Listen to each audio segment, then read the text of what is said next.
ಎಲ್ರಿಗೂ ನಮಸ್ಕಾರ. ನನ್ನ ಹೆಸರು ಚಂದ್ರನ. ನಾನು ಮೈಸೂರಿಂದ ಮಾತಾಡ್ತಾ ಇರೋದು. ನಾನು ನ್ಯೂಕ್ಲಿಯರ್ ಫ್ಯಾಮಿಲಿ. ಎಕ್ಸ್12 ಅಲ್ಲಿ ನಾನು ಈಗ ಟೀಮ್ ಲೀಡರ್ ಆಗಿ ಕೆಲಸ ಮಾಡ್ತಾ ಇದ್ದೀನಿ. ಅಂಡ್ ದಿನ ಇಡೀ ನಾನು data content acquisition and data collection ಮತ್ತೆ ಡೇಟಾ ಅನಾಲಿಟಿಕ್ಸ್ ಅಲ್ಲಿ ನಾನು ತೊಡಗಿಸ್ಕೊಂಡಿರ್ತೀನಿ. ಇದಕ್ಕೆ ನನ್ನ ಅವಾರ್ಡ್ ಬಂದಾಗ ನನಗೆ ತುಂಬಾ ಹೆಮ್ಮೆ ಅನಿಸ್ತು. ಅಂಡ್ ನನ್ನ ಶ್ರಮನ ಗುರ್ಸಿ ನಾನು ಅವಾರ್ಡ್ ಕೊಟ್ಟರೆ ನನ್ಗೆ ತುಂಬಾನೇ ಖುಷಿ ಆಗ್ತಾ ಇದೆ. ತುಂಬಾ ರೆಸ್ಪೆಕ್ಟ್ ಬರ್ತಾ ಇದೆ. ಈ ವಿಡಿಯೋ ನೋಡ್ತಾ ಇರೋ ಎಲ್ಲರಿಗೂ ನಾನು ಹೇಳಕ್ ಇಷ್ಟಪಡೋದು ಅಂದ್ರೆ ಯಾವಾಗ್ಲೂ ಕಲಿತಾ ಇರೋಣ ಅಂಡ್ ಜೊತೆಗೆ ಬೆಳೆಯೋಣ. ನಾವೆಲ್ಲರೂ ಜೊತೆ ಸೇರಿ ನೈತಿಕ ಹಾಗೂ ಜವಾಬ್ದಾರಿಯುತ ಏನ್ನು ರೂಪಿಸಿ ಅಂಡ್ ನಾವೆಲ್ಲರೂ ಹೆಚ್ಚಿಸ್ತಿನ ಕಡೆ ಹೆಜ್ಜೆ ಹಾಕೋಣ. Thank you. ஹாய், என்னோட நேம் ரிஷா. நான் திருச்செங்கோட்டிலேருந்து வரேன். நான் ஒரு பிஏ கிராஜுவேட்.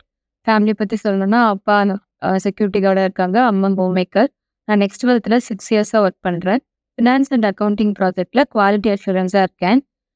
இந்த ஏஐ திறன் அங்கீகாரம் கிடைச்சது எனக்கு ரொம்ப பெருமையாக இருக்குது. இந்த ஏஐ இண்டஸ்ட்ரியில் நிறைய பெண்களுக்கு வாய்ப்பு கொடுத்து அவங்கள எம்பவர் பண்ணியிருக்க நெக்ஸ்ட் மந்த்துக்கு மிகப்பெரிய நன்றியை தெரிவிக்கிறேன். இதை பார்க்குற எல்லாரும் நிறைய படிங்க, நிறைய ஸ்கில்ஸ் வளர்த்துக்கோங்க. உழைப்பு என்றைக்குமே வெற்றி தரும்.